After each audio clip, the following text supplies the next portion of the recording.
Welcome back to the Cavecast, everybody, the uncensored show for nerds of all kinds. And if you've been enjoying the show, we encourage you, if you've not done so already, to subscribe and hit that notification bell. That way you never miss an upload. And to also follow us on Spotify and also Apple Podcasts. That's the other one that we're on. So you have an option if you would like to listen to all of the platforms. If you want to listen to us audio-wise, you have all of the platforms. All of the platforms. Anchor is a wonderful thing. This is not a plug, although that I do plug them in the beginning for the Spotify thing. But right now, that was not a plug. That was a recognition. So, but tonight is going to be a very fun topic. I feel that there is plenty for us to be able to dig into and to be able to reminisce on. And also, we're going to learn some things about this person. This amazing creative mind that we're going to dive into tonight is Stephen King. Stephen King is a writer that I remember from a very young age. He is a name that has always perked my interest, and he is someone that I believe that just as much as the other people we've talked about, that are, very wholesome and accepted by all. We've talked about Tom Six. We've talked about, the idea of that the art that he creates is very controversial and very dark and very gross, or whatever he wants to do to get a reaction out of you. We're fascinated by many different facets of people, but tonight, Stephen, we're fucked up. Yeah, we love all things. We can talk to you about Bob Ross and then talk to you about the Human Centipede. It's right. It's so wide, And in the same sentence, maybe. By the way, I wanted to ask you: have you been to the doctor to check out your eyes? It looks like you've got an infection going on. Or something, I don't know how well you can see them, but they are blood splatter. I found it. I found it fitting for tonight's episode. Mm-hmm. I have my own channel, and so if you do like ASMR, please don't say who I am. I kind of hide my face, but it's Inked ASMR. If you ever want to go check it out, I kind of got it for my channel just to be weird and stuff, but also Halloween is coming, and I got the blood splatter, and I thought, what better look for Mr. Stephen King to have some blood splatter. So it's awesome. It's, cheers. We try to be as in-depth as we can, and we hope to only get more in-depth as we go. Much like how Paul Zigo wore an American flag suit to talk about America during one episode. Shit like that. I'll be busting out my Christmas suit. Oh God, it's Christmas. Don't you worry. Not to quote Tommy Boy too much, but we're going to be doing lots of dumb shit. Wait till Christmas. We see what happens at Christmas. So, before I jump into the first thing that's going to start us off with this is probably one of the most just genius things I've ever heard somebody from a creative standpoint say. But I've kind of laid the ground for like what Stephen King, for me, I remember him from a very young age, it's not getting too specific yet, but it's the idea that it's like how far back do you remember Stephen King? Because you're not a reader, but you know and enjoy him. So what's like an early memory? Well,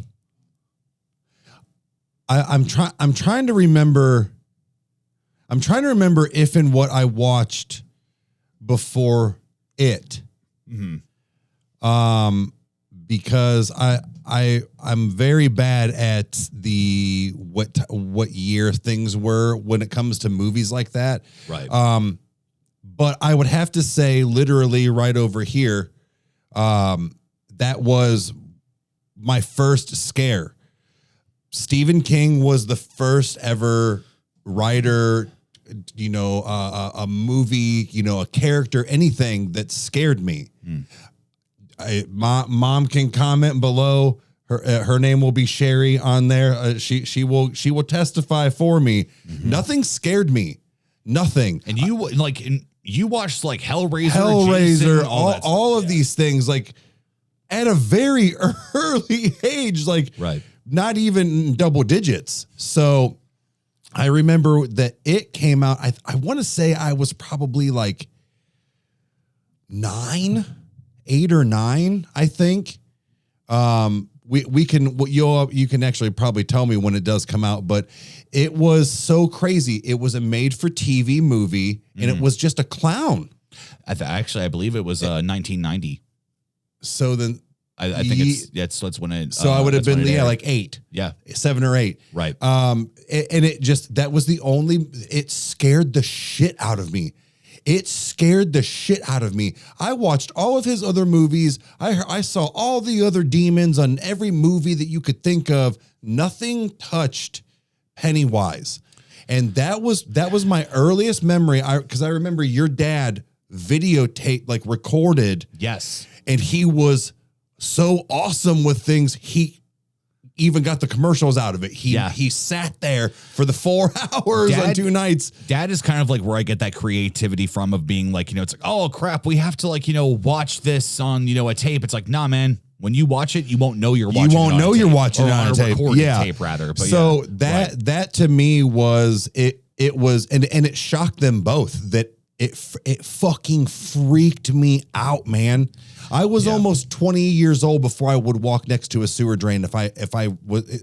I knew it was fake. Oh, at night, if I see myself near one, I'll still get nervous. It freaks me out. So that because you can't see, and it's So that to me was I think probably not the earliest memory. It's just the one I associate with the most. Right. I'm trying to think. It was probably the same thing for you almost. Here's actually what's nuts is that I have a very, very vivid memory from my childhood. And what I remember is at the time I didn't know what was happening. All I remember seeing was Pennywise in the grave digging and talking to Bill. I had never seen anything else in the movie, but the fact that the fact that this clown was just talking to him and was in a place that at that point I had never seen a clown before. And it made me understand, not necessarily that I was scared, but I knew something wasn't right. Yeah. From a very early age, I've been very susceptible to those small details. If I was a kid, that, didn't see that, it would be more so oh, all I saw was a clown. I knew something was wrong, but I couldn't place it. You couldn't figure it out. I think that was now what I just looked up is Pet Sematary was 1989. That was actually Mom and your dad's, I believe, first date. Dude, and what a fantastic movie that was, dude. I want to say then maybe it was Pet Sematary that was probably the first thing that I watched because I couldn't remember which came first. Right. So, but that's funny though that we both have. Now I am going to show you guys something. This is really cool. Before we veer too much. So Kyle and I, we'll describe it for the hearies, but go ahead. Yeah. Well, so Kyle and I, when the new version of it came out, you had messaged me. It was the chapter 1. And you were like, bro, there's a early showing at our local theater around here. And I was like, no fucking way. At 7 p.m. the previous day. It wasn't anywhere close to midnight. It was wild. It was so cool. So I actually found out why. Private owner, they get things a week early, and it's their prerogative if they want to play something early because it's not a mass chain. Anyways. Okay, cool. Nice. So I was like, yeah, man, we got to go. So we go, we have a great time. It was actually not packed. It was us, and I mean, you can correct me if I'm wrong, maybe 10 other people. Yeah. In a big ass theater. And I was like, okay, so we watched said movie. It was great. We had a great time. Everything was awesome. The next chapter came out and same thing. We got to go the night before because the local, around theater around us. And I'm almost positive now, because that's why this actually has a lot of different meanings for me. I'm pretty sure that was the last movie we saw before COVID. The lockdown. 100% was the last film we saw. So I got it's hard for me to. There we go. So if you can see, I got the Lover Loser from the new movie. Mm-hmm. Now, while it is not the original kind of theme, I am trying to stick with less aggressive looking things on my lower part. Yeah. So that had a lot of meaning to me. This was the first movie that scared me. This was something that my brother and I got to share as the new versions. This was something that I was always kind of teased about, not liking clowns, and he was the reason. So yeah, it actually had a lot of different meaning to me. And I have decided I am going to get a original or something not so like new movie iconic, more so from the like maybe the boat. Okay, or maybe yeah. I thought about maybe doing like the red balloon on like my elbow. That could be cool, or something like that. So I do want. I'm not trying to get all Pennywise or It themed stuff, but that I realized that was kind of a one-sided deal right there. Where I was like, well, that's not the original, so I had to figure something out. But this is what Kyle and I like. He doesn't have any tattoos, but he does want certain things, and we get into things like this, and these had meanings. It might be stupid to some people, but movies are what we had, and horror is what we loved. And Stephen King was a lot of that between him and like Wes Craven. Yeah, because even Wes Craven, God, we can do an entire episode on him. Yeah, we'll have to save that for like Halloween. Right, but Wes Craven is one of those guys that, I associated with the first Scream, and I was not exposed to Scream until much later, like in my childhood. Yeah, you were a little older. Wes Craven to me always kind of felt like he was the very sharp, dangerous films I couldn't watch, rather as like when Stephen King, like his content is crazier and more screwed up. Oh, but yeah, you can kind of like see like Wes Craven was more of like the slasher, like kind of a thing. I'm a fucking idiot. What? Mom's going to be pissed. What? On my first Creep Show. You are 100% right. Mom, rip him apart. I was like, rip him apart in the you should rip me apart too, because I totally forgot that. I cannot fucking believe that. Which is still Stephen King. Yeah. But that was I was probably 5 or 6. Meteor shit. And thanks for the ride, lady. Oh, do you lunkhead? Yeah. So that I apologize, guys. We kind of just rewound, but yes, Creep Show. I was barely past a toddler. Isn't it so crazy that he has done so much content in so many forms? It's hard to keep track. Yeah, you almost can't keep track. All right. So we got that out of the way. Sorry, we kind of veered off there, guys. That's what we want. We want the bunny trails, even if they're very fine. I want all of them. I mean, fine as small. No. So this was something that I remember being exposed to when I was in English class. And this was, I can't remember like why this was included. I think we were just going through many different types of storytelling and the idea of fairy tales and how, writing kind of evolved, and the idea of like, look, man, there is a clear different tone of Greek writing and, mythology and all that stuff compared to what we have now. They were more brutal. They were more this, they were more that. So this was in the English textbook that I had in high school.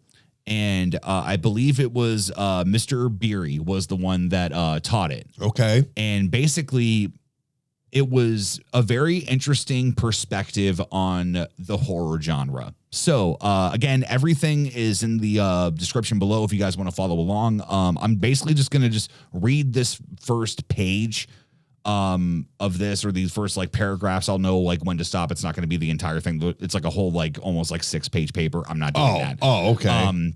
But it was just very interesting. This was written from the perspective of Stephen King. You'll be able to tell whenever he is kind of going about, his explanation.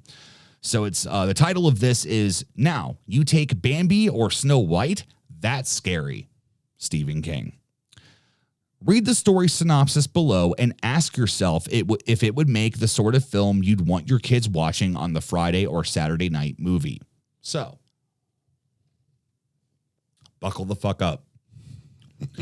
A good but rather weak man discovers that because of inflation, recession, and his second wife's fondness for overusing his credit cards, the family is tottering on the brink of financial ruin. In fact, They can expect to see the repossession men coming for the car, the almost new recreational vehicle, and the 2-color TVs any day. You can see how old this is. And a pink warning of foreclosure. A notice has already arrived from the bank that holds the mortgage on their house. The wife's solution is simple but chilling. Kill the 2 children, make it look like an accident, and collect the insurance. She browbeats her husband into going along with the homicidal scheme. A wilderness trip is arranged, and while wifey stays in camp, the father leads his 2 children deep into the great smoky wilderness.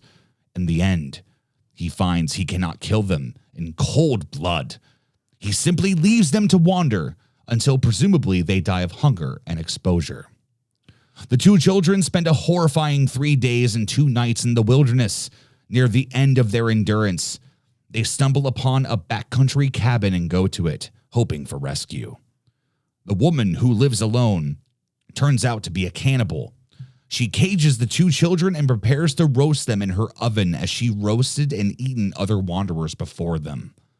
The boy manages to get free. He creeps up behind the woman as she stokes her oven, and he pushes her in when she burns to death in her own fire. You're probably shaking your head no, even if you've already recognized the origin of this bloody little tale. And if you didn't, ask your kids, they probably will. As Hansel and Gretel. A so-called fairy tale that most kids are exposed to even before they even start kindergarten. In addition to this story, with its grim and terrifying images of child abandonment, children lost in the woods and imprisoned by an evil woman, cannibalism, and justifiable homicide, small children are routinely exposed to tales of mass murder and mutilation. He quotes Bluebird, the eating of a beloved one by a monster, the Little Red Riding Hood, treachery and deceit, Snow White, and even the specter of a little boy who must face a black-hooded, axe-wielding headsman, the 500 Hats of Bartholomew Cubbins by Dr. Seuss. Yeah, there. So now that you've what's your thoughts on Stephen King saying this? What do you think? Well, no, oddly enough, I've thought about that before. Well, maybe not before he said that, but not ever hearing him say that. I've thought about that before. You know, there's a lot of grim, like backstory or kind of like a whole like hidden message, if you will, in a lot of these Disney movies, these kids things, these. You know, like you said, Dr. Seuss's and all this stuff. What the fuck? Like, yeah, who the fuck is Hansel and Gretel? Why the fuck was that a kid? It's cool. Like, but see, to me, I think that's cool. Yeah. Not everybody does. Again, my favorite book was The Rich Fool, which my mother got me for my birthday. It is a Bible story, but it's a rich asshole. It's such a dick to all of his people that he dies and nobody gives a shit. That was my favorite book. The only book Mom was able to read to me. Think about that. Mine was Baby's First Christmas. But when it comes to children's things like that, a lot of them are morbid. Like you just said, think of Sleeping Beauty. Bitch is dead. Yeah. He's got to kiss her to bring her back to at least kissing a corpse. Like, dude, it's gross. Necrophilia, all this stuff. So for Stephen King to have a lot of maybe backlash for like what he wrote or something, if that was like maybe the whole point of that piece, but yeah, I think it's also because he involves children half the time in his stories that die. Like, look at Gage, fucking horrible. Yeah. You know, hit by a semi. Like, dude, that's horrible for a adult male or female to be killed by. Now think about it. Think about it and all of the terrible things that was specifically targeted children. Yeah. Of course, he's probably getting backlash and getting a lot of, negative feedback. But the thing is that it's good. Yeah. It's not written in bad taste. Stephen King had this almost like superpower or cocaine, which that's actually the next thing we're going to talk about. But yeah, but he had this like superpower to make weird things awesome and scary. Mm-hmm. I think the only downfall was the spider for me, but I understand the reasoning in a sense. But yeah. So for Stephen King can pretty much do anything. Do you remember the episode of Family Guy? And it was like something about this is worse than Stephen King's publicist sitting through another one of his meetings or something. And he's like, all right, Stephen, what do you got? And he's like, picks up, he's like a killer lamp that comes to life and eats it. And he's like, all right, give me the first 6 chapters by the end of the week. Like, just give it to me. Right. Like, and it because just, you know he can do it. And the dude's just like, okay, whatever. Like, right. But it's what he does. It's what he does. Yeah. So go ahead. Let's get into his cocaine addiction. So, one of the reasons why I really just am perplexed by him was that he sought to write it. Now, we're not going to just talk about this. There's going to be some other things that are coming up, but this is a very big turning point for him. And when people, I think, in my opinion, where it was like, dude, like Stephen King is something to be reckoned with. Like he released this 1,200-page book. Bro, that the majority of it is the history of dairy. Like it's ridiculous. Bro, that would stop a bullet. Yes. Yeah. If you could hide it in your person. Dude, that thing is this fucking thick. 50 cal, easy. Dude, it's a brick. Yeah, 50 cal easily. You might get a scratch. So, this Rolling Stone interview, basically, we're skipping ahead quite a bit, but the question is asked. It says, at what point did hard drugs enter the picture? And he responds and says, it was probably about 78, around the same time that I realized I was out of controlling with drinking. Well, I thought I was in control, but in reality, I wasn't. Somebody the same interviewer asked him and says, that was cocaine? And he said, yeah, coke. I was a heavy user from 78 until 86, something like that. Okay. Did you write on coke? And he says, oh yeah, I had to. I mean, coke was different from booze. Booze, I could wait and I didn't drink or anything, but I used coke all the time. He says, then the question was asked, you had 3 young kids at the time. It must have been very stressful to keep this urge secret while balancing all your responsibilities. And he says, I don't remember. Bro, there's probably no secret after the first year or two. He said the whole time is pretty hazy to me. I just didn't use it around people, and I wasn't a social drinker. I used to say that I didn't want to go to bars because they were full of assholes like me. Then the question was asked, I'm trying to comprehend how you lived this whole secret life of a drug addict for 8 years while churning out bestsellers and being a family man. Well, if I may, I'll bet you it's he kind of already stated it. He didn't do it around people. He went, all right, honey, I'm going to go right. And then he went in there and hooted a bunch of rails. And then wrote his books. And then went to fucking bed 19 hours later. Right. But so, okay, that's what I was banking on, the fact that it's very much because I mean, coke is something that it's like you don't have to, like, nobody's gonna know. It doesn't smell, ironically, because you smell it too. Right. But basically what he said was like, how did he be like a family man with everything? He says, well, I can't comprehend it now either, but you do what you have to do. And when you're an addict, you have to use. So you just try balancing things out as best you can. But little by little, the family life started to show cracks. I was usually pretty good about it. I was able to get up and make the kids breakfast and get them off to school. And I was strong. I had a lot of energy. I would have killed myself otherwise. But the books start to show it after a while. Misery is a book about cocaine. Annie Wilkes is cocaine. She was my #1 fan. So that was just a little interesting thing about. So wait a minute. Yeah, just so that was a book about cocaine, or just the character, like how he kind of viewed that. I think what he's saying is, I don't know if the whole book is about it, but just saying that the idea that Annie Wilkes was the idea of like how abusive it is towards you. Like that's kind of how I perceive that, is that he wrote cocaine into a character. Yeah. And then conceptualized that and made it work. Misery is one of his, I mean, we're going to say this about a lot of his stuff, but Misery is not a paranormal book. And it's one of his best books. It's completely grounded in reality. It's incredible. It's a writer being held captive. See, So- I also remember, because of the fact of me not being a reader, I had to base everything off of his movies. Yeah.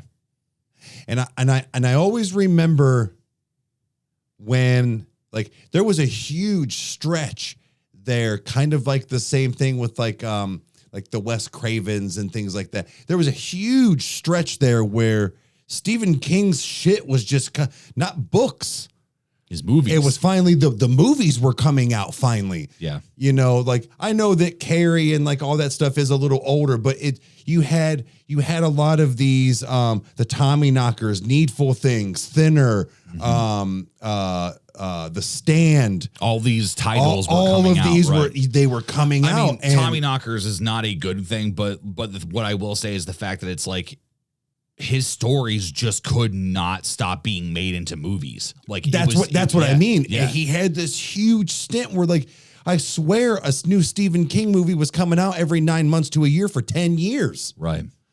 And now, whether they were scary or not, see, that's where people get fucked up and don't understand, like I didn't before the internet, that there's 2 major fucking novels and movies that I had no idea were his. Well, isn't it interesting that you bring up the movies that were made by Stephen King? Because the third fact on bestlifeonline.com says King holds the record for the most film adaptations by a single author. See, man, I told you.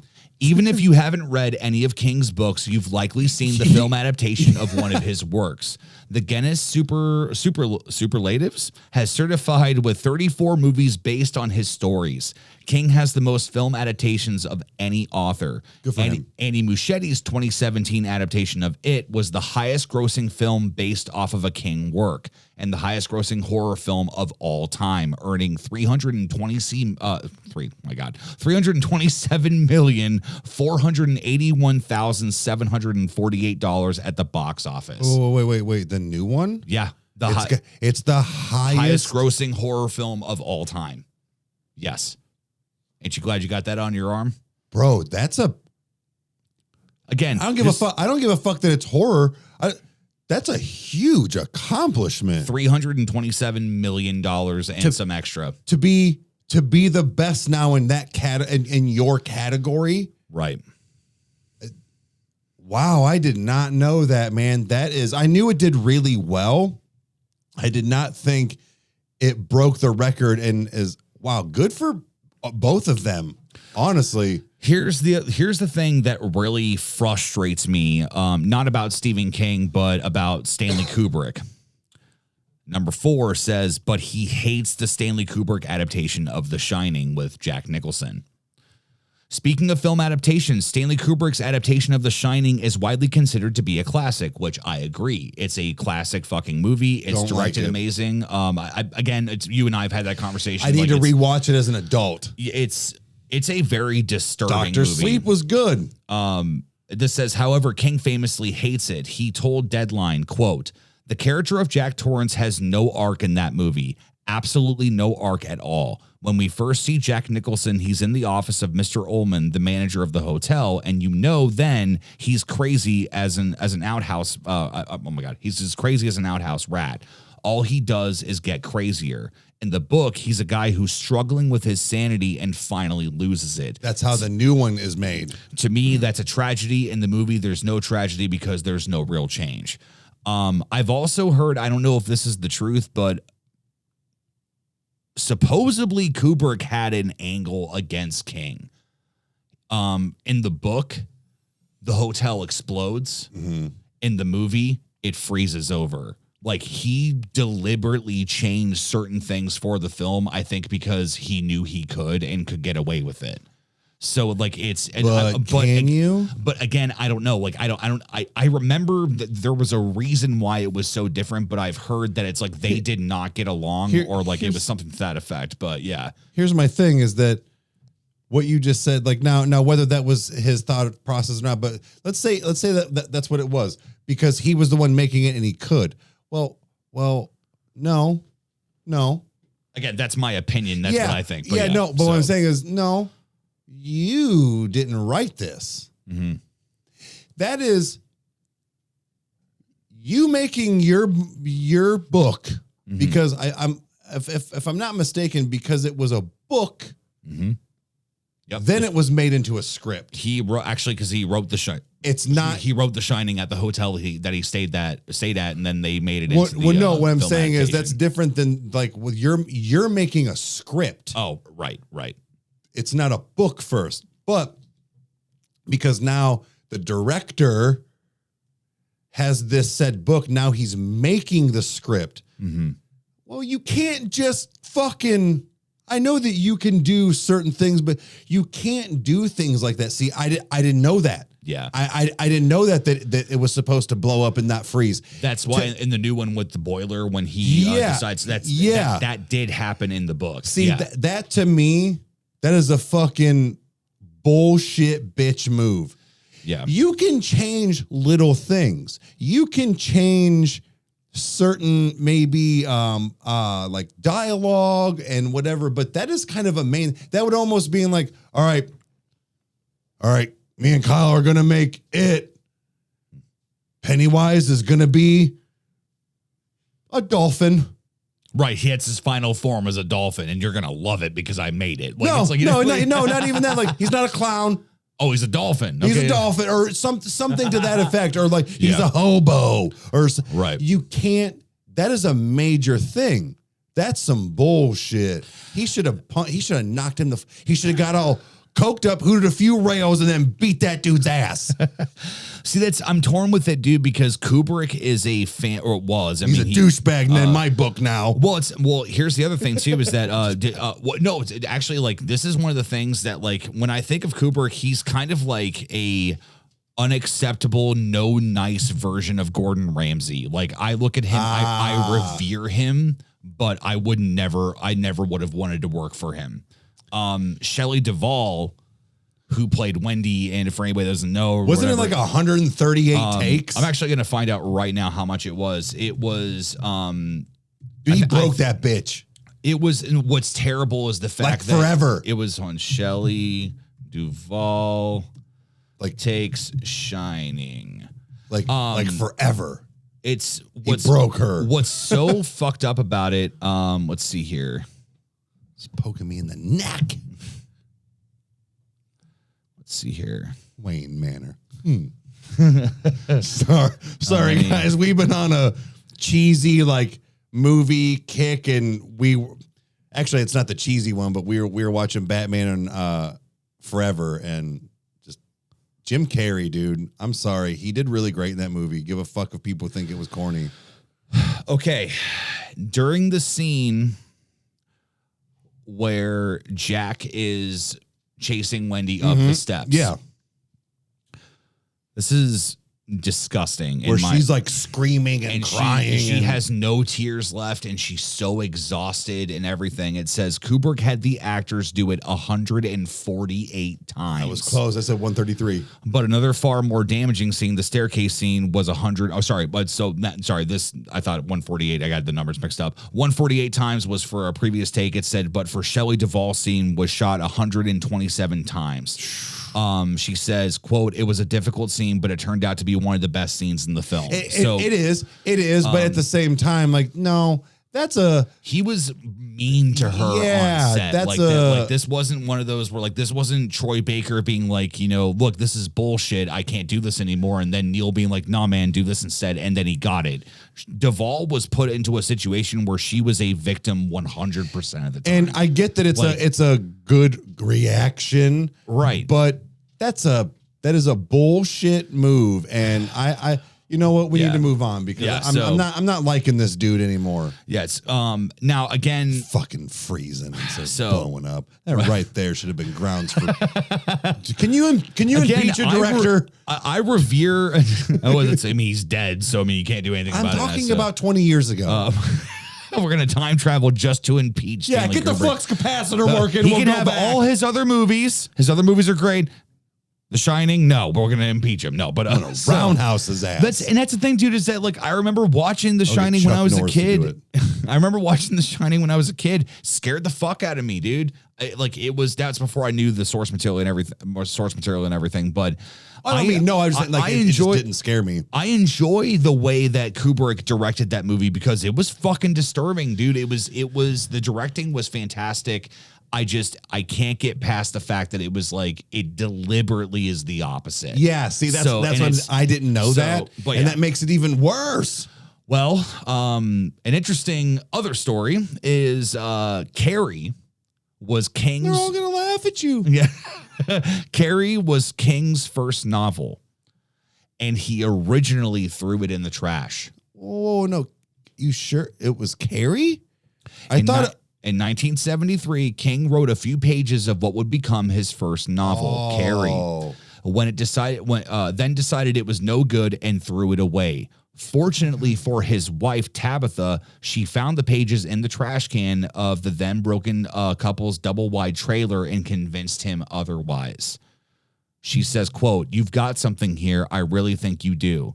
King quotes her saying this in her memoir on writing. Turns out she was right. The book sold more than 1 million copies in its first year. It was also King's first big screen film adaptation. Seriously? His God first damn, movie and I his thought first it book. was... Man. Yeah, Carrie, yeah. See, now Carrie is... okay, I'm gonna...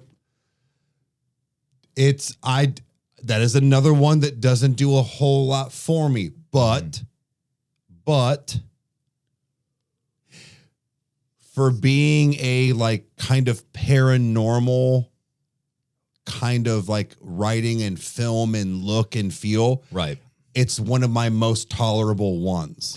Carrie's an interesting one. I mean, like you have everything from, I think it's is it Sissy Spacek? I think is the one that plays her, like John Travolta, and then it was, oh my god, John Travolta. I forgot Travolta was in that movie. Fuck, what was the other girl? There was Just titties all at the beginning though. That was I swear, other than Creep Show, I swear. Comment below. I'm not trying to be a guy here, but I think, comment below if I'm wrong. I think Carrie and then Creep Show were the only things that he showed nudity in. Think about everything else that was done.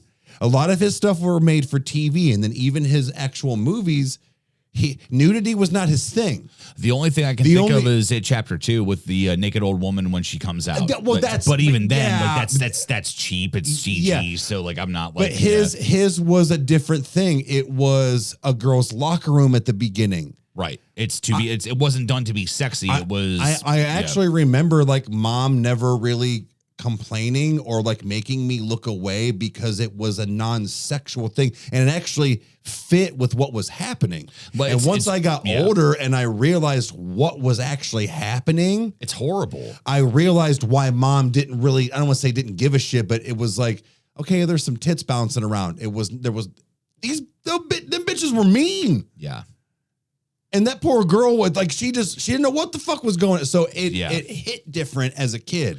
Carrie, I always remember that Creep Show was really, it was the oil slick when he pulled the girl's shirt to the side and you saw her boobs. Right. I swear it's the only things that he ever had nudity in. Yeah, because I've never once associated like nudity with Stephen King because like, even there's a story where a guy, I believe he either gets bitten by a snake or he gets stabbed by like the pufferfish, and he's on the autopsy table and he's not dead. And what's interesting was this is what's brilliant about Stephen King's writing is that the female doctor that is working on him, they're about to cut him open. She had to move his junk to do something, and he got an erection. And it was kind of this clever thing where they realized like, this dead man has an erection. Yes. He's not dead. But see, again, that's clever. That's clever writing. It is something that like, it's kind of laughable, but in the same hand, it's like, dude, it's genius. It's fucking genius. That is genius because that was the other thing too, is his like sexual content, if you will, was always done in a specific way. Except for it. That's the only thing that. Okay, I'll give you that. But like, okay, think of. I'm not about children fucking. I just can't do it. Like it's just like can't do it. Think about Thinner. Yeah. Oh yeah, because it was the whole reason was because his wife was blowing him while he was driving, and he hit the old gypsy woman. And I remember, again, you didn't see anything. No. So you kind of saw the head bobbing and stuff, but it was implied. It was implied. And then he said, well, I wasn't the one sucking my dick when I hit her. Now, was I? Again, at such a young age, it didn't register. I knew what getting your dick sucked was, but it didn't register that was like the reason. Right.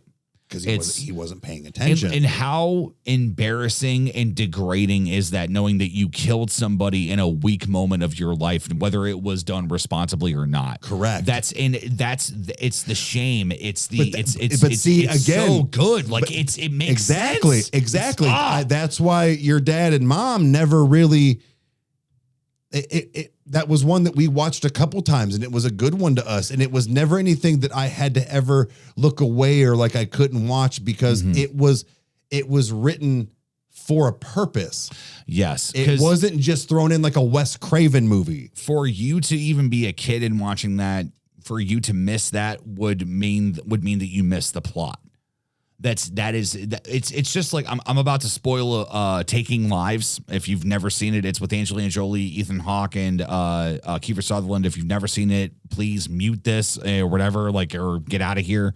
That is a movie that has a very explicit sex scene. Oh, dude. And I remember the first time watching it. It had to. When the film nears the ending and we go 9 months later and we see Jolie's pregnant with this psychotic man's, baby, when she slept with him when she didn't know, but then ultimately she's not. Like, it was so genius. It was the fact that it's like, holy shit, a sex scene meant something. It wasn't just a Friday the 13th, we need titties here. Yes. It actually meant something to the plot.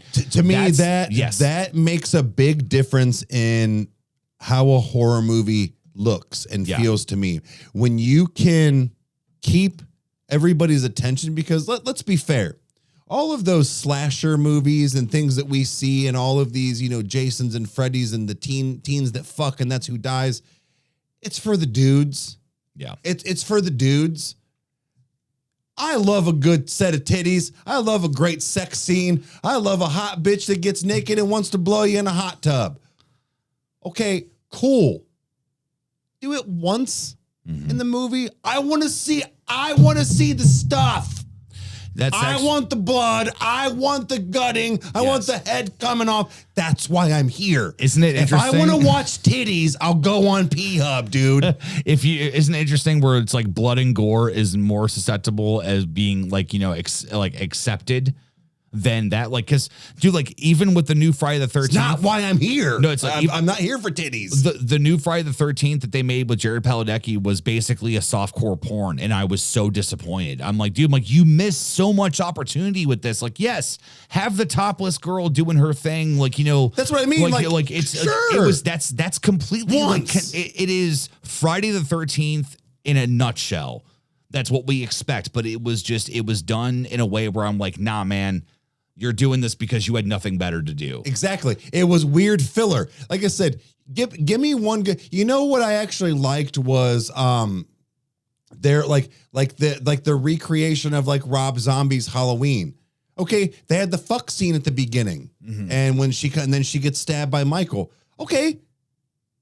That was pretty much it. That's what happened in the original. That's what happened. His brother, his sister was sleeping with her boyfriend, and then he went up and killed her. And we're talking Rob Zombie here. His content in the second one was unacceptable. But I'm just saying, I get the fact that a lot of times when you see a horror movie or slasher movie, you're going to get that. Mm-hmm. It can't be the whole thing. And a lot of these movies, as the 80s and 90s were coming around with these slasher films, I feel like it was a big part of it. And that really upset me. Stephen King did not do that. Stephen King, if like we just talked about, if there was something sexual or a nudity, there was kind of a purpose. It meant something. The oil slick, he was pulling her shirt to the side and he was literally mesmerized by, I remember this, but her great rack that was like glistening from the water, and he was distracted. And that's what killed her. Correct. Yes. And it's like, yes. So that is Stephen King that- writing to a T. That is why I just feel like I said, it's just, if I wanted to see tits and vaginas, I'd go on a porn site. Right. I'm here for the stuff. Cut her fucking head off and move the fuck on. Well, here's what's really interesting is that we know for a fact that King is very attention to detail. You yourself have never listened or read to a book. To be fair, I've only ever listened to it, which granted was 44 fucking hours long. I remember you doing that with some preparation for the new movies. And I'm very happy that I did, dude. I got a whole different perspective on the book. I am too, because you got to relate some things to me and like talked about how good the new one was. And here's something that as much as I have been indulging in the writing that I've been attempting and being creative and doing everything and, thinking about down the road of like, wow, what if this goes somewhere or what if this does something? Number 9, Stephen can't remember writing Cujo. I didn't care for that one, but I understood it. Never seen it, so it's not something it never did anything for me. Me either, but I get it, and that's I've heard genius. I've heard the book is terrifying. Like think about it. Like think about it. It is literally. Well, I know it's a Rottweiler, but it wasn't a Rottweiler. It was, hold on, because it was a bigger, like kind of almost like or was it a Cane Corso? Cujo type of dog. I swear it was a Rottweiler. Saint Bernard. It was? It was a Saint Bernard. Yeah, Cujo, a friendly and easygoing Saint Bernard, chases a wild rabbit and inserts his head into a cave where a rabid bat bites him in the nose. It's about a rabid Saint Bernard. Yeah. But that's the thing is that I get why it was like kind of terrifying. It was a dog. Yeah. Dog's man's best friend. This should not be attacking me. This should not be attacked. Correct. That's where like I get the terror. Did nothing for me. Basically, what this says, I can see why he doesn't remember writing. Well, what he says is that, or this article says, is that throughout the 80s, King frequently used alcohol and cocaine. In his book on writing, he wrote, quote, "There's one novel, Cujo, that I barely remember writing at all. I don't say that with pride or shame, only with a vague sense of sorrow and loss. I like that book. I wish I could remember enjoying the good parts as I put them down on the page." He knew he created something, but he does not remember what it was like creating it. And isn't it so interesting? Yeah. Even when he couldn't remember, he still was an amazing writer. It's incredible. He remembered in the moment. Well, right. That's the thing. That's the weird thing is that for things like that to happen, yeah, he remembered in the moment, but when he was done with it and years later, he's like, I don't remember that. Like it was just, his brain was just working on autopilot almost. Here's what's one of my favorite things about Stephen King. Now, this is not my favorite story from him, but it's one that it is him to a T. It is the him in the formula aspect, and it's not stereotypical. Number 15 says King, I'm gonna get to what the story is. This is more so what was happening, but King almost retired from writing when he was struck by a van in 1999. In 99, King was walking down a country road in North Lavelle, Maine, when he was hit by a van and thrown 14 feet from the road. He was severely injured with a wide gash on his forehead, broken ribs, broken hip and leg bones, and a punctured lung. He underwent 5 operations and had to wear a metal device on his leg for years. In the aftermath, King's lawyer had to purchase the van for $1,500 to prevent it from being sold on eBay. While still recovering in 2002, King announced his retirement from writing. The decision to retire didn't stick, though, and the 70-year-old author has published 24 books since. Here's what's crazy. I remember watching the making of Dreamcatcher.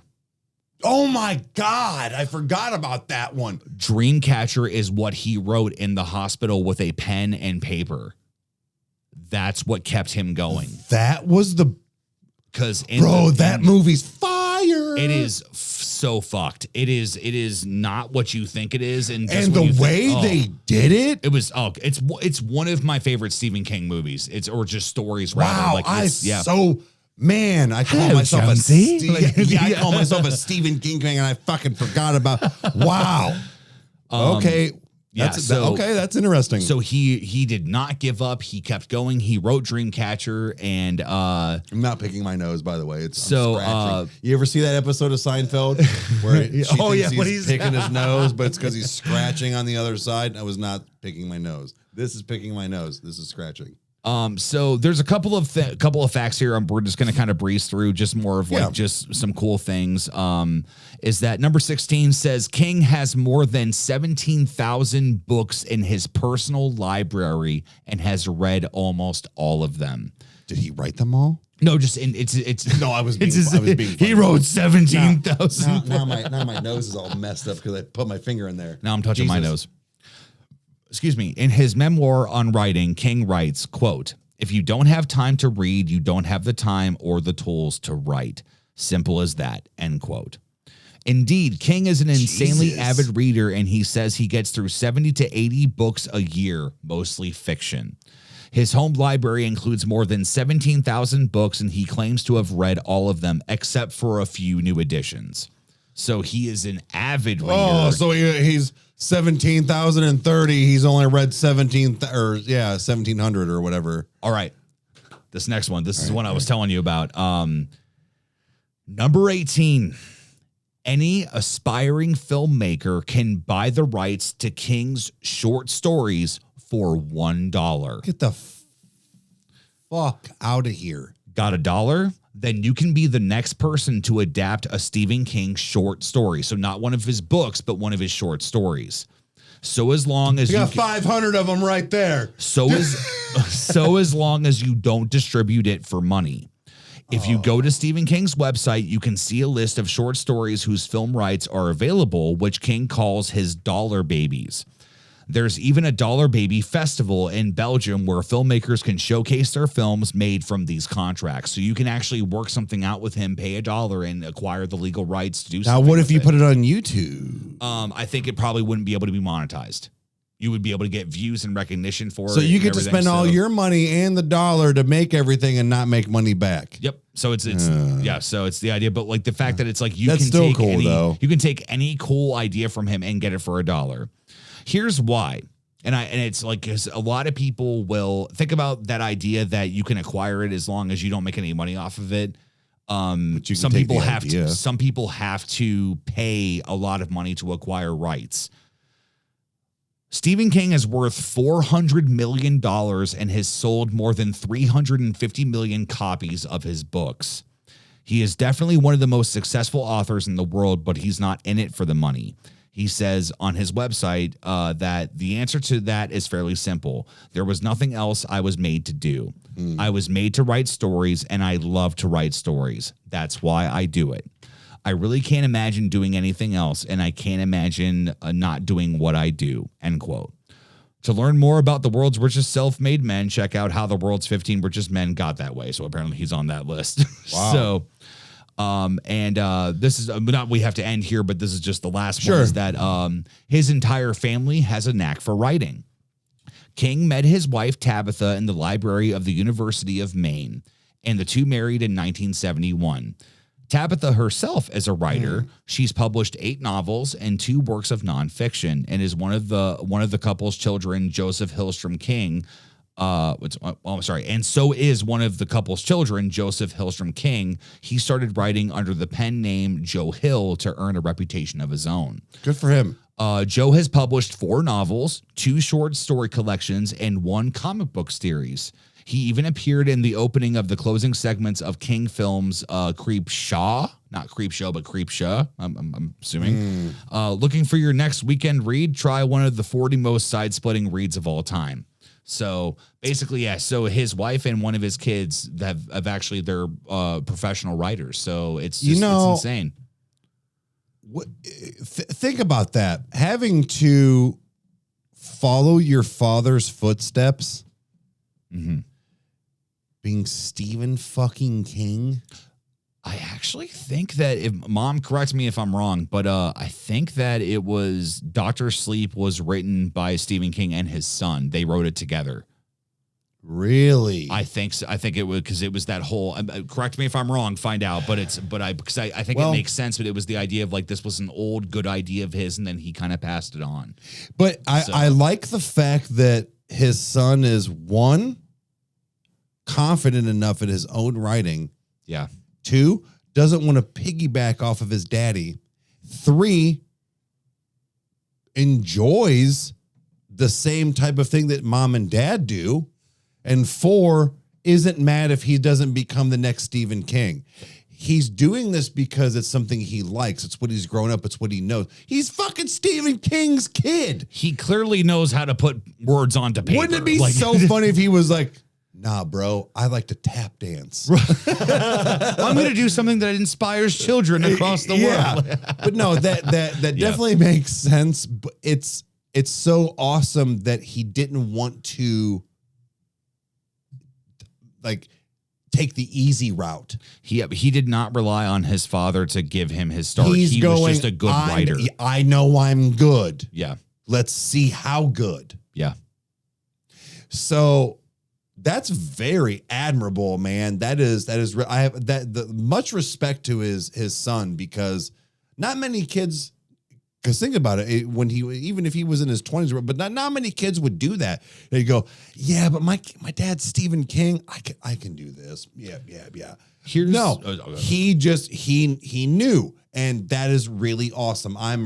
That's much respect to that. Much respect. What I have learned about the time that I have researched Stephen King, which was not recently, but what I mean by that is that like when I moved into the first apartment that I lived in, I was like, that's kind of where I learned like my process when I came home and like what I did things. And like, it was the idea that I was doing some mindless tasks and doing some stuff where it was like I was able to listen to whatever I wanted. A lot of that time I spent listening to Stephen King give talks and, understanding, different documentaries about him, listening to the 15-minute, trailer for the new It documentary they've been working on for however long. Like I sucked in a lot of Stephen King, and that's when I started listening to It on audiobook. And what I have understood about him is that he's just a random guy. I don't mean like that, but he's a dork. He's a normal guy. Yeah, I remember the first time seeing Stephen King. I didn't know what Stephen King looked like. I saw him in some movie I was watching at Grandpa Fred's back when I was 9, and the family was in the living room watching it, and it was people on motorcycles dressed as knights that were doing the whole javelin thing. Stephen King is in the background eating a hot dog. And I remember Mike being like, yeah, man, that's Stephen King. And I went, no, it's not. It looks like a dork. Like, damn it. What were you watching? I couldn't tell you, but all I know was trying to go through my Rolodex. He's not a dork. Like but it's the fact that it's like, he does not look like how he should. You think Rob Zombie is somebody you're like, all right, yeah, I could see that. When I see his movies he makes, I'm like, okay, yeah, that makes sense. Like, it's right. Yeah, it's like, I would not think that about Steve. I by no means, if he sees, I don't mean Uncle Rex is a dork. I mean, that would be like saying Uncle Rex wrote It. He's a normal guy. That does not fit the criteria of who you think would write that. Yeah. Stephen King is he's just a dad. Yeah. Like a husband, he's just that dude on the corner of the road walking to his car because it's 5 going home. Yeah. He doesn't have that vibe like that. You're right. It's so odd that he had that like kind of iconic look with the glasses and stuff. And then, he kind of did have a little bit of a iconic smile, if you will. You don't expect him to be like that. And then the things that he does is incredible. I've only enjoyed him more as he's gotten older. he's gotten more clever and just it's incredible. Quick question, because we're literally hitting an hour here. Yeah, please. Please go ahead. When you think of a Stephen King book, novel and book are the same thing, book or movie or short series. Yeah. What do you think, other than it, is the best thing that they did on paper to film? Let me say this. This is going to be a very short thing about it. It to me is the perfect Stephen King story. So anything else I bring will be second. Now, that does not mean that the story itself is lacking or is worse than it. It's what it does to me as the person. As Demented Pictures has said it, is that every list is, I'm going to butcher it, but it's like the idea where it's like, it's every list is by the person's opinion. I'm going to create a top 10. You may not agree, and you're probably right, but what it does to me. Correct. It's a great way to look at it. It is the perfect Stephen King story from the book, and then also what has been done in the films and just what it has done to me as an adult. So with that being said, if I had to genuinely pick something, this is what's actually going to be very shocking for a lot of people, especially people that know me, is that this is something that I have had in my life for a very long time, being around and living at Aunt Heidi's house, who is the I'm looking at something. Who is at the cusp and is the one person that literally has a library in her office of Stephen King novels. The Green Mile will always be the best Stephen King story I think I've ever heard besides it. Okay. Now there's a couple of reasons. Number one, there's a lot of nostalgia that I take with that and for the longest time not knowing it was a Stephen King story because I was very young. I just knew that I knew about John Coffey. I knew about, same with the Dell, with the Shawshank Redemption. It was between those two. It was that's why I said, like, what even things I didn't know were done by him. Isn't it crazy that it's one of those things where both of those movies were done so well. The visuals, the acting, the writing, everything. It's because it's fucking Stephen King. Stephen King does not write, from what I've heard him say quoted before, is that he's never considered himself a horror writer. He just writes characters that are real. Well, look at The Quiet Place. Oh yeah, yeah. John Krasinski does not like horror at all. Him and his wife both, Emily Blunt, Emily Blunt. Emily Blunt.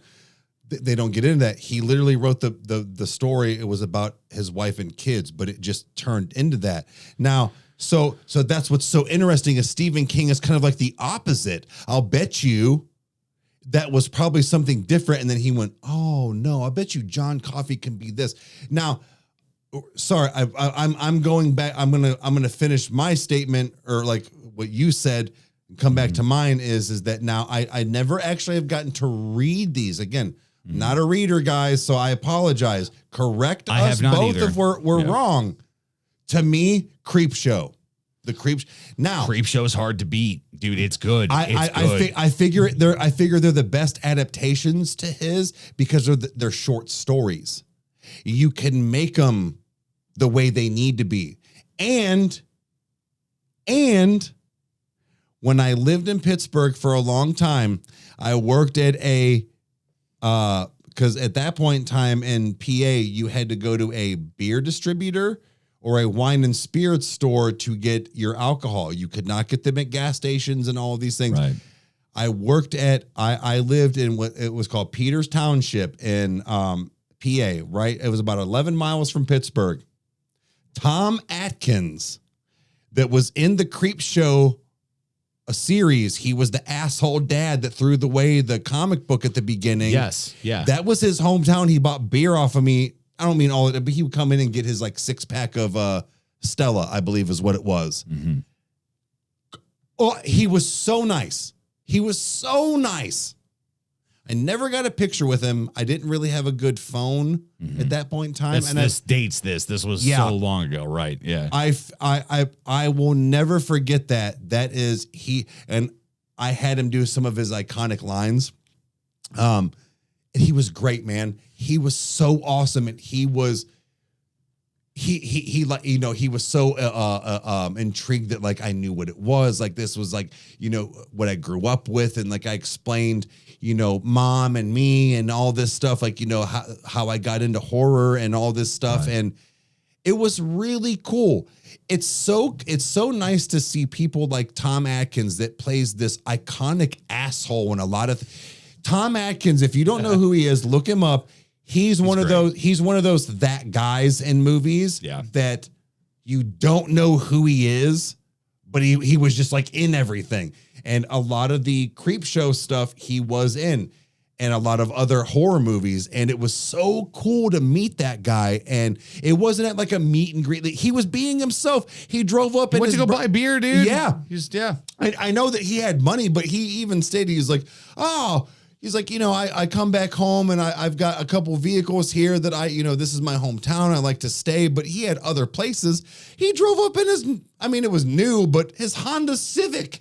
Right. He didn't have no Mercedes in PA. Like he might have had that in other like states, but he was just Tom. He wasn't swinging nothing between his legs. No. He was good. Yeah. He wasn't flashy. He wasn't like, I'm Tom Atkins. Can I get a discount? Fuck no. He was a human being. He's getting his beer and he's going home. He's going home. That's what it is, man. Yeah. But it was that's not why I picked that. But I honestly just think that when I think of something that comes down from paper to video, is the creep shows were the short stories. So the directors, the writers, you know, everything had a way better chance of capturing everything that he probably had in those. Yeah.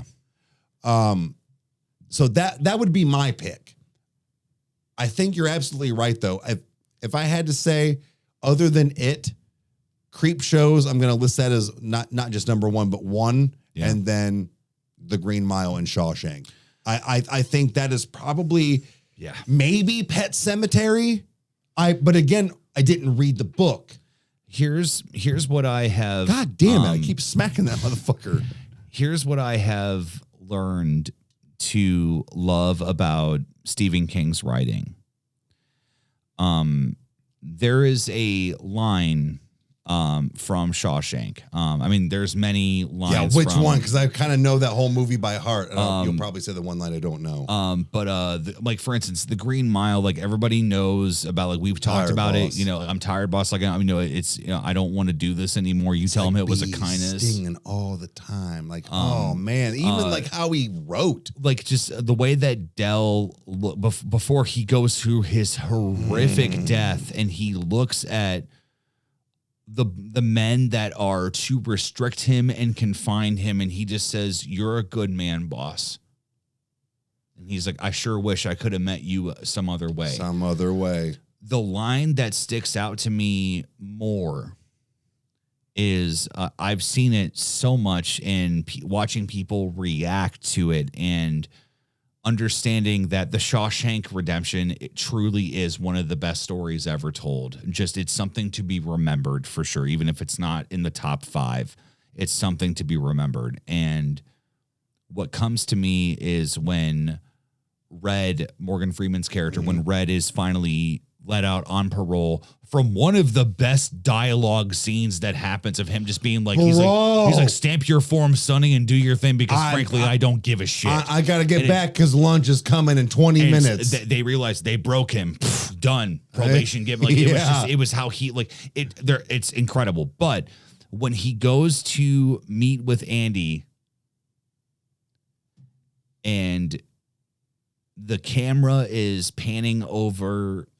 While he's working on the boat? While he's working on the boat, and he says, frankly, I'm just so excited to see my friend again. Yes. I hope the Pacific is as blue as I've seen it in my dreams. And frankly, I just really have just missed my friend. That is just like, think about it. He was in prison for so long. He never saw the ocean. To me, like that is such a, like Stephen King had to think from that guy's perspective. And whether or not it was said the same way in the book, what was transcribed to the movie of what was important for the audience to know in that moment was that Red said, I hope the Pacific is as blue as it has been in my dreams. It is such a beautiful way of writing. And even when it, like, whether it's the blood oath in it, or it's the, you know, the empowering of the mother that protects her child in Cujo, or the, you know, deviation away from the devil's schemes of needful things. Stephen King has written immaculate, amazing, just there's no way around creativity. No way around it. One of the greatest writers probably to ever live. I doubt that Stephen King will ever see this. But if you do, you're cool. It's just, dude, thank you. Thank you for everything. I have a tattoo of yours. Yeah. You want to sponsor that, or like, you know, like send me like $50, like say thanks. Oh, I'm just kidding. I love how there was once, I can't remember how this happened. I think I may have talked about this in the Kyle Wright 425 podcast, but it's worth bringing up to bring us to a close, is that how great of a Stephen King writer, how great of a writer Stephen King was or is just in his process, is that when he was speaking to a woman in public and she found out who he was, that he was Stephen King. He's known for his horror. No, you're not. She's like, yeah. She's like, I don't like those stories anyway. I like good stories like The Green Mile. Yeah. It's just like, I wrote that. Like, it just like, no, you didn't. That's what's beautiful about it. King has, and Heidi has said this so much, is that she's like, you know, King always has that spiritual side to his stories, no matter how he deviated. Does. Like, how much, like John Coffey clearly being a miracle and everything that comes with that. But even something as, you know, I mean, I don't know if it's so much as spiritual, but it's like, you know, the body, which was made into Stand By Me. Like, it just, like, so many of his stories have so much heart that deal with death and deal with like Stand By Me. Yeah. How in the fuck? He is a great writer. In the fuck? Oh my God. Turn the cameras off. I forgot. I'm a disgrace. Fucking Stand By Me. We got Will Wheaton. We got Kiefer Sutherland. Dude, oh my God. River Phoenix, dude. We got Corey Feldman. We got Jerry O'Connell. Yeah, there it is. He was fat back then. It's just, and he's a bombshell now, dude. Like, it's that. How the fuck did I forget about Stand By Me? What Mom told me about this is that she said that apparently one of his friends or the group of his friends watched that movie and basically said that they, like, or whether it was one or all of them or whatever, but they said they were speechless the whole time. They said it was literally what happened to them when they were kids. Wait, that was a real story. Stand By Me was a true story that happened, that Stephen King, Will Wheaton's character is basically Stephen King. Yeah. It was a true thing that happened. Like, so no wonder he's all fucked up. It was because no wonder he does cocaine and drinks beer. The original title, the book was called The Body. And in the movie, they changed it into Stand By Me. Stand By Me. You know what's really fucked up is I used to weirdly get I don't know why, because I did this. I thought about this earlier today. I used to get Billy Joe Armstrong mixed up with Giovanna Ribisi. Who the hell is Giovanna Ribisi? Are you shitting me? The name is not. I'm terrible with names. So if you would describe him to me, then Phoebe's brother, Saving Private Ryan, the medic. Oh! I just watched that clip the other day, and it broke my me. Sister's gonna have my baby. Like, Mama. Oh yeah. God! It's just, dude. It's him. Oh God, he's great. And I did not know his name. Yeah, I used to get Stand By Me and Lord of the Flies mixed up, like the titles on like what was happening. Yeah, Lord of the Flies is a interesting story. It was. I remembered seeing those as kids, or as a kid, and when Lord of the Flies, like when I would watch Lord of the Flies, I'm like, oh, it's Stand By Me, and Mom's like, no, it's not. Yeah, and then Stand By Me kind of was like, oh, it's Lord of the Flies. This is the movie. She's like, no, motherfucker, it's Stand By Me.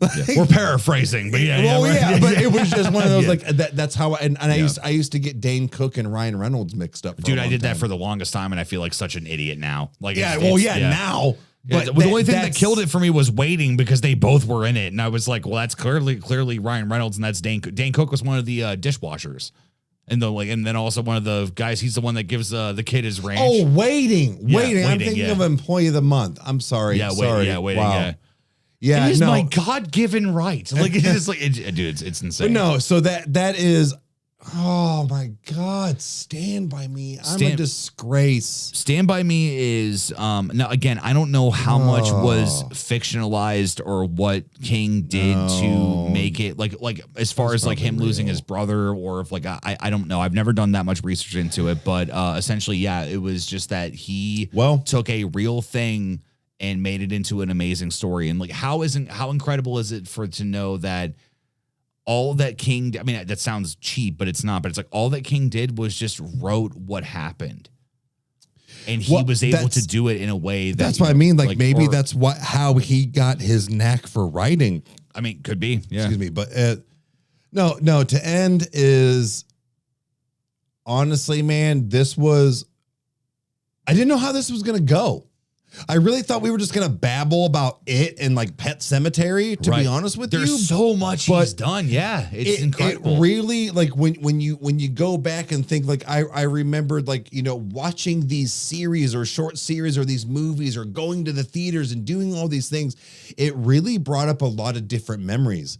And a lot of them were young. Like young memories when, you know, I saw it for the first time. I saw Pet Sematary. I watched Needful Things. I did, like, it has. Oh my God! And Rose Red. I forgot about that short. That was a 2-part Rose Red. Sorry. Anyway, because he's doing incredible shit. Yeah, but it's so crazy to think about the journey that happened with Stephen King for me. Stephen King, I think, was the person that I knew could make any type of movie other than comedy. Yeah. If it had Stephen King's name behind it, I don't give a fuck who rewrote it, give a fuck who directed it. He's not going to give the okay for the most part and go, yep, print that. If it's got, again, Shawshank and Green Mile, did not know that was Stephen King. I knew they were fire fucking movies. Yeah. And then when Mom went, yeah, they're Stephen King, I was like, no, the fuck they're not. In fact, She had to show me. Mom actually has I don't know if she still has it to this day, but I know that there was a time she did have one of the original signed scripts of The Green Mile. I'm pretty sure she does still. It's in one of her cool like boxes in the attic. But because I remember the one time we were watching it, she actually read the script while the movie was happening to see what changed, and she's like, bro, I swear she got that from your Uncle Steve. I can't remember who got it for. I may have been like Dad Mike. I think that's who got it for him. Maybe. But, I can't but remember. I know it was signed by Tom Hanks. It was signed by Michael Clark Duncan. Like it was like Are you sure? Maybe I swear to God, dude. Maybe it is Uncle. Somebody, you're right. Though I know what you're talking about. Yeah. So Mom, comment all of these things we're telling you. Sorry, we're calling on our mommy a lot tonight. Mom is one of the biggest influences as far as like Stephen King. She always kind of taught me what she's like. Stephen King is somebody that if you want to be dedicated to reading, read his. If you want an easy read, read Dean Koontz. Dean Koontz. And like even like Ted Decker, Frank Peretti, you know, and just there's many writers I know for a fact she's been involved with as far as like, you know, in her just conception of just like this creativity that is just so insane. Like just, you know, and it's like the stuff that these writers have come up with is just incredible. And Heidi, you know, just don't knowing even the get me stuff, started like, on it, Heidi, dude. Dude, so what she is going to be on the podcast sometime soon, but it'll happen. But Stephen King, just hands down. Do you have any other closing thoughts as far as him, or finish your thought, or anything else you have? Other than he's the shit. He is the one of the greatest writers. I don't give a fuck if he sticks in one genre. Yeah. He's one of the greatest writers that we've ever been blessed with that is still alive. He's got great movies that are interpreted from his books. It's rare that a scary movie scares me, and I have to. Mr. King, if you do see this for some fucked up dumb reason, honestly, man, cheers to you. You scared the shit out of me when I was a kid. You a made for TV movie, you scared the great fuck things. out of me. Yeah, you achieved great. You did it, man. And it's been the only thing that's ever done it since. Nothing else has ever. Cheers. Nothing else has ever done it like that before. So, for me, closing, no. Salute to him. This was awesome. I had a great time, and I hope I get to see more Stephen King shit. Meteor shit. Meteor shit. Oh! But Stephen King to me is somebody that I revere. I don't aspire to be like, but I genuinely take the mentality of don't care. I don't care what you think. As you've told me before, this is my world. I've created it. You make it. And look what he did. A fucking clown and a spider. Come on, man. Yeah. You can write the middle. Yeah. It is 100% something that gives me hope in my creativity and something that will continue to entertain me even as I'm an old man. Being able to watch the ending of The Green Mile and knowing that all I want to do is just start over again.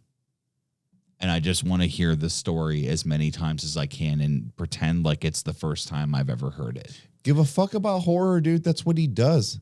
I watch it. We watch it on loops, whether it's the new or the old. It's a good story. It was nothing but about the story of friendship.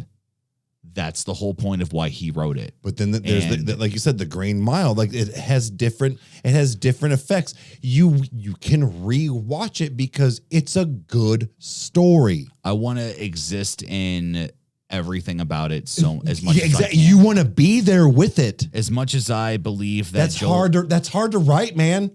As much as I believe and look in the fact that it's like Joel and Ellie are flesh and blood characters.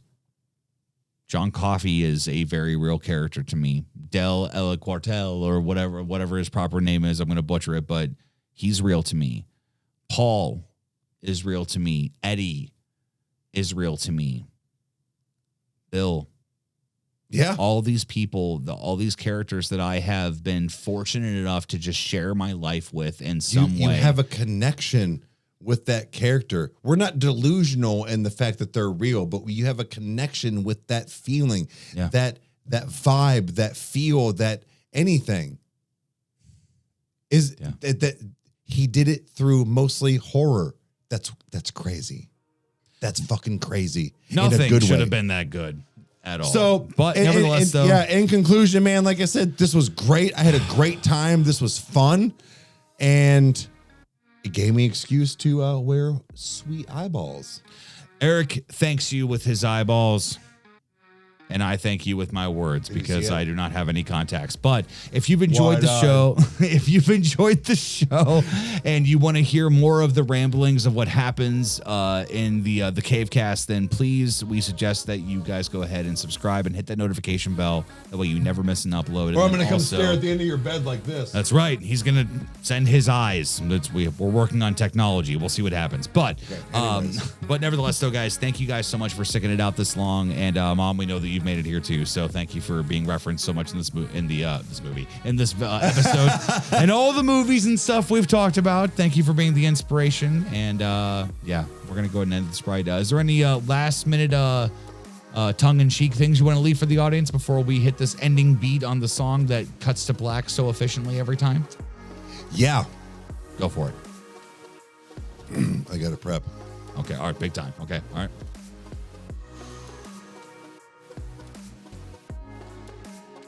they're all going to laugh at you.